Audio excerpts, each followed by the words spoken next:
Bien, abordando lo que son los conceptos relacionados con la asignatura de actividad física y salud, ahora vamos a enmarcarnos en lo que tiene que ver con la nutrición y la dietética. Antes de eso, pues vamos a conocer algunos conceptos sumamente importantes relacionados con esta ciencia. La dietética es la ciencia que estudia los regímenes alimentarios en la salud o la enfermedad, mientras que la nutrición, por el contrario, es considerada como la ciencia que estudia los alimentos, nutrimentos y otras sustancias, su acción y equilibrio respecto a la salud, así como a la enfermedad. Estudia asimismo el proceso por el cual el organismo ingiere, digiere, absorbe, transporta, utiliza y elimina las sustancias nutritivas. La una se complementa con la otra, de tal manera que puedan hacer una sinergia en relación con los diferentes aspectos manifestados. ¿Qué son los requerimientos nutricionales? Cuando hablamos de requerimientos nutricionales, nos estamos refiriendo a la cantidad de energía y nutrientes biodisponibles que un individuo sano debe ingerir para satisfacer sus necesidades biológicas. ¿Y a qué se le conoce como biodisponible? Pues al nutriente que puede ser digerido, absorbido y utilizado por el organismo humano después de ingerir los alimentos que lo contienen.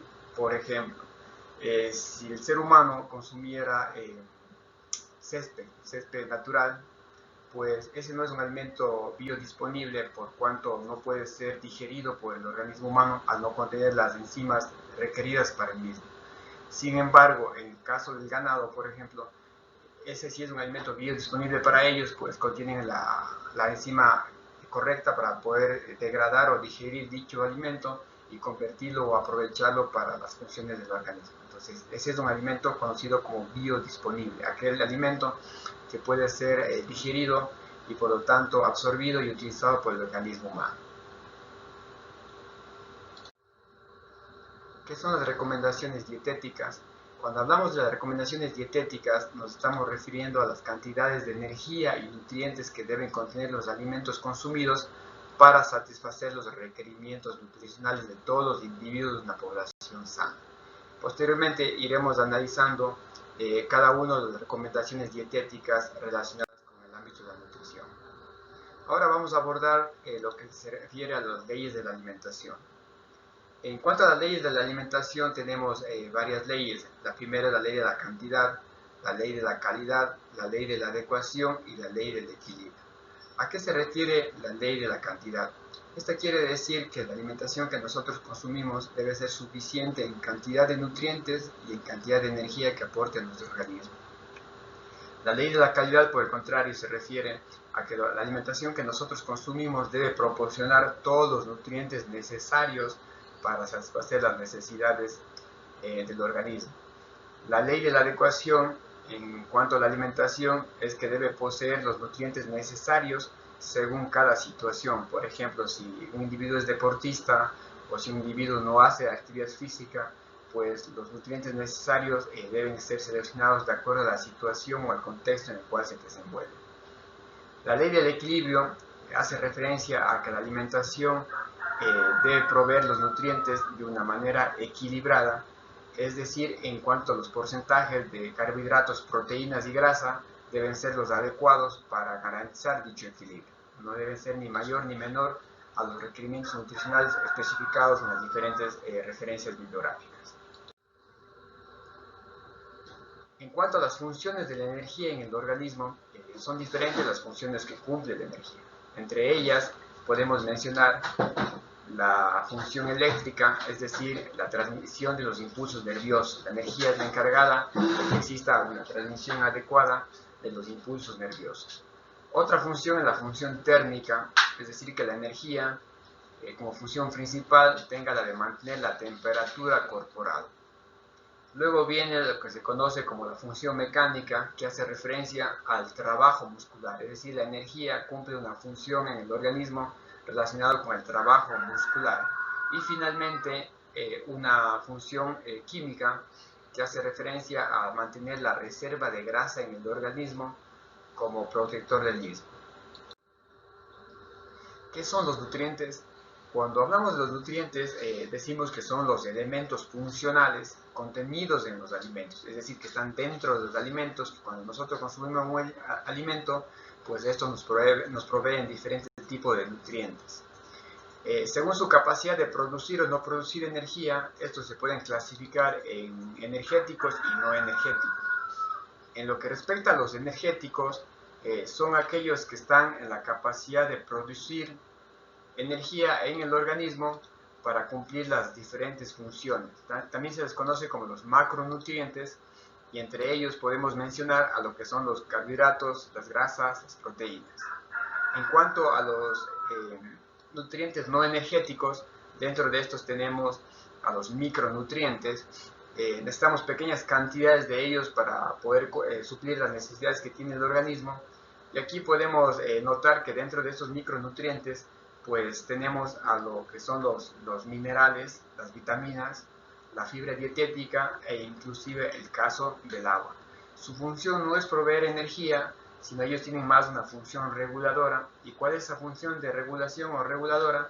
Es que nos pueden, ayudan a los macronutrientes, es decir, ayudan a los carbohidratos, a las proteínas, a las grasas, a cumplir su función principal, que es de proveer energía, así como de construcción o reparación de tejidos. Entonces, esa es la función que cumplen los no energéticos o micronutrientes. Entonces, por eso es que es mal dicho cuando los entrenadores manifiestan que quieren hacer poner una inyección de complejo B, por ejemplo, con el objetivo de que gane energía el deportista. Entonces, esta inyección de complejo B, al ser un tipo de vitamina, pues no le va a proveer energía porque está dentro de los no energéticos. Sin embargo, va a cumplir una función reguladora, es decir, ayudará a los macronutrientes a que provean la energía que él está requiriendo.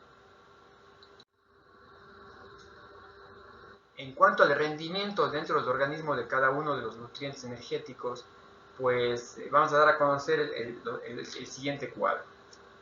Los carbohidratos proveen 4 kilocalorías por cada gramo de alimento consumido. Los lípidos, por el contrario, dan el doble, 9 kilocalorías por cada gramo de lípidos o grasas consumidas.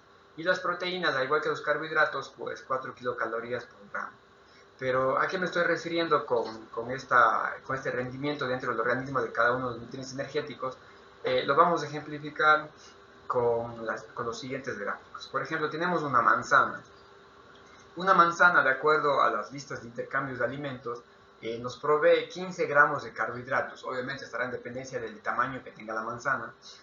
Entonces, como una manzana nos da 15 gramos de carbohidratos, si multiplico los 15 gramos de carbohidratos por las 4 kilocalorías que me dan los carbohidratos, pues yo tengo 60 calorías. Es decir, cuando yo consumo una manzana, yo estoy ingresando a mi organismo 60 calorías que provienen de los carbohidratos. 60 calorías que me van a servir como energía.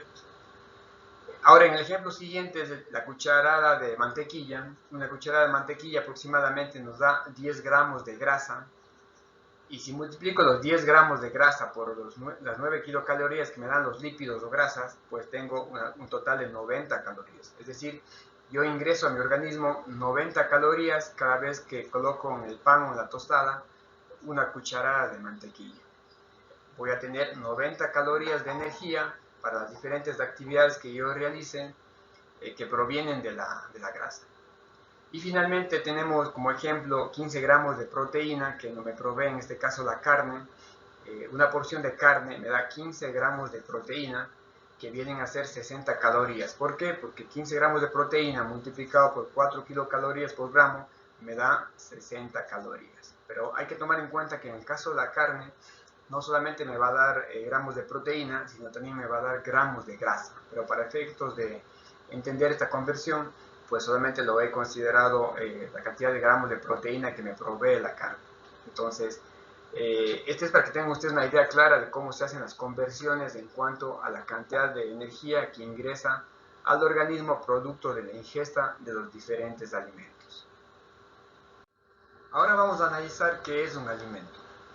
Se dice que un alimento es toda sustancia sólida o líquida que contiene uno o varios nutrientes encargados de brindar al organismo energía, formar y mantener los tejidos, así como regular los procesos orgánicos.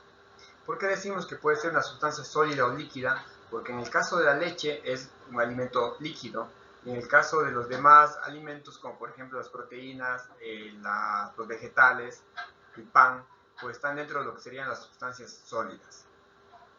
Según la función, los alimentos pueden clasificarse en tres grandes grupos. En el primer grupo están los formadores, dentro de esto pues tenemos a la proteína. El grupo número 2 son los reguladores, tenemos aquí lo que son las vitaminas, los minerales, la fibra. Y en el tercer grupo tenemos a los energéticos. Estos alimentos se encargan de proveer energía al organismo y entre ellos tenemos lo que son los carbohidratos y las grasas. Cuando hablamos del grupo número 1 de los formadores, pues su función principal, como su nombre lo indica, es formar, reparar y mantener los tejidos.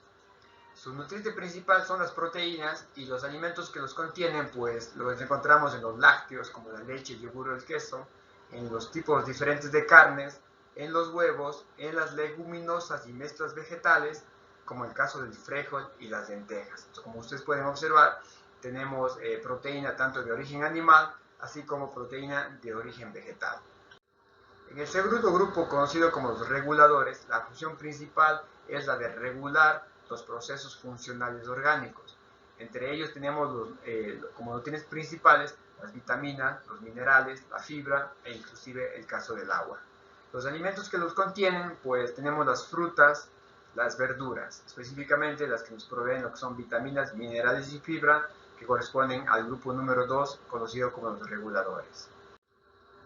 En el tercer grupo están los energéticos. Su función principal es suministrar energía necesaria para la vida y para las diferentes actividades. Los nutrientes principales son los carbohidratos y las grasas, y los alimentos que los contienen pues son los cereales, los tubérculos y plátanos, los azúcares y dulces, así como el caso de las grasas.